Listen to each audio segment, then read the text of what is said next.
This week in Siege, TSM's back at full health, but Oxygen chokes out the air around them. And Gavana deposit their money just in time, and FaZe Clan gets very unhappy with what Palu had said last month.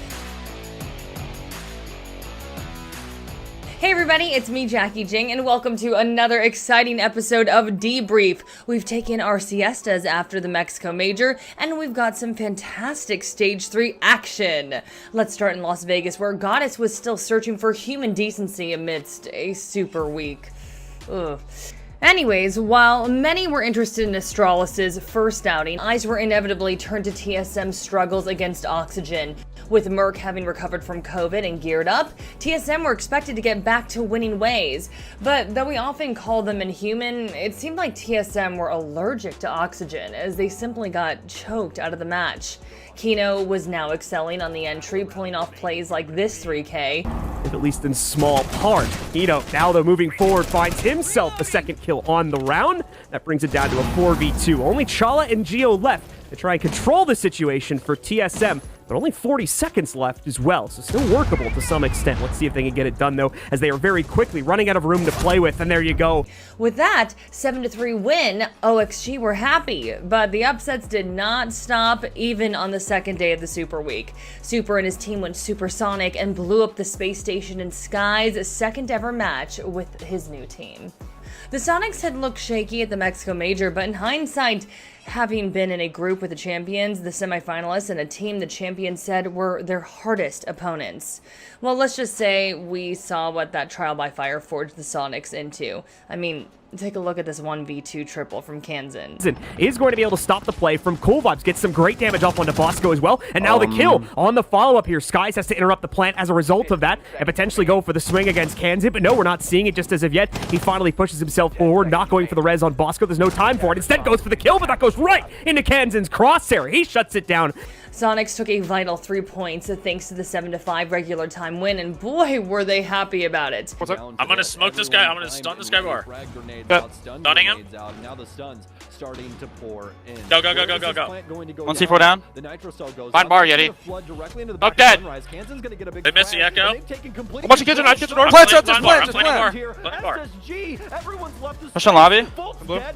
I see me. Cool vibe. Bomb's out. Bomb is gonna be down. Blue bar, last one. Blue bar. Where I am, Blue bar? I don't know. He's couches. Couches. Blake couches. Dead. Jaeger, yo, Sundor. Fucking shit. Moving over to Europe, then, where fiscal responsibility was the play, as we saw an incredible 3 back-to-back games on the newly reworked bank. It was the first of those 3 games that got our hearts racing, featuring a new look Covana against the Mexican finalist Team Empire. Top flight rookie Benjamaster kicked things off in style with a triple kill, and Covana had a 4-2 attacking lead. But Empire came back from 5-2 down to 6-5 up, leaving Covana scrambling to force OT. The drama was far from over, though, as a 300 IQ play from Covana to plant the diffuser on the desk stopped an 8-6 loss by just 16 thousandths of a second. They can find it. Do they get it?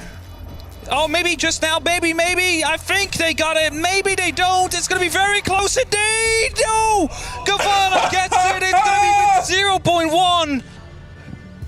Oh my word! It's going to be the closest round we've had so far today. From winning 5-2 to almost losing 7-5 and 8-6, it was Covana that held on for the 8-7 win over the Russian machine instead. Up next, Brazil, home of the current best Rainbow Six teams, where a new look Liquid took on world champs NIP.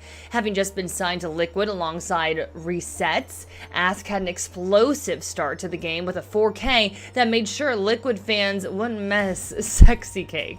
Though a newcomer to the top flight BR6, Ask was swiftly answering all questions asked of his talent, but the world champions were still on the other side. Fine margins came into play as Julio managed to clutch a 1v4 just in time, as Nesk couldn't kill him just fast enough. Not to be outshone by the rookie, Resets joined in the action with a pivotal round 6, clutching a huge 1v1 for a quad kill. But it was Ask that made Demo a bit too excited as Liquid closed out an 8-7 win.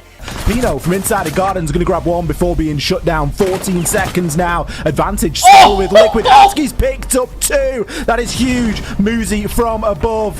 He's going to be the last player standing. He gets taken out as well. Team Liquid featured again on the next day, but not in a manner they would have hoped against FaZe Clan.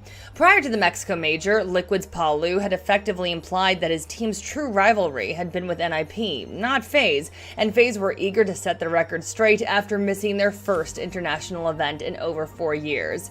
Liquid started off well, taking a 2-0 lead on the defense, but FaZe kept them very honest to end the first half 3-3. Switching sides, neither team could shake the other, constantly swapping round wins before FaZe grabbed 2 in a row, but couldn't grab a third for a 3-point win. A fantastic quad kill by newcomer Resets and a team kill by Cameraman gave Liquid match point in the first OT round. But the real excitement was yet to come as the match stretched out to max OT. There was 4 people bleeding out!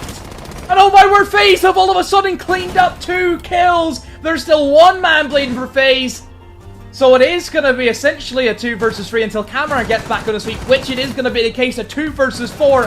Oh my word, I have never seen a round like this play out. Nesk has went up the stairs, eliminated 2. Nesk the third as well. Oh my word, the Terminator is active. And it's all down to Cameraman against 2. Oh my word, Ask No doesn't win it. Cameraman as well. Nesk no, Cameraman wins it. What have we just witnessed? Whew! Moving over to APAC, the North Division got us started with a battery of games, including a 7-0 Fnatic demolition of T1. But the closest game was between DWG Kia, who had beaten both world champions NIP and G2 twice in Mexico, and their Korean rivals on Talon. The match started off in style with Coded having to scramble to get a 1v1 clutch while trading with Canos. 4-0 up and leading 4-2 after their attacks, DWG would have been feeling confident, especially after having beaten NIP twice on the same map last month. But an equally impressive second half, coupled with a few clutches, made it so that Talon clawed back at least 1 point in their own clutches. 1 versus 1, they've been able to slip their way outside of the breach that they'd opened up much earlier, but they're well aware of it. Trying to bait the play, Canos locks it off, just a cacophony of death and the 1 man left. That point was all they would get though, as Yas reeled off a quad kill before Kat Singh got a double for DWG to win 8-6. Over Down Under, it was an Aussie bonanza with 3 Australian teams winning, but it was the Southeast Asian clash that caught our attention. Fresh from Mexico, Invictus took on one of the Thai teams that had missed out, Q Confirm. Q Confirm rocked IG back with 2 attack wins off the bat, and the Singaporeans had to work hard to even ensure a 3-3 first half.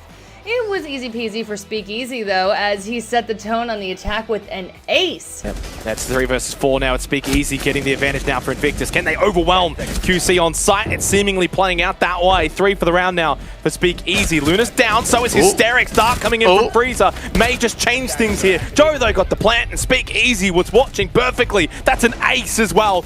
Eventually, the experience prevailed and IG took the full 3 points home as SiegeGG got a triple for 16 in the match. Also in the South, but in the Americas, the final game of the day was the one to watch, and not for the reasons you might have expected. Malvinas, at the top of the combined league, were set to take on Leviathan, who had only got 2 points in OT losses in the entire season so far. Malvinas started off well with Tom Hagen pulling out this impressive 1v3 just in the second round that sent the casters into raptures.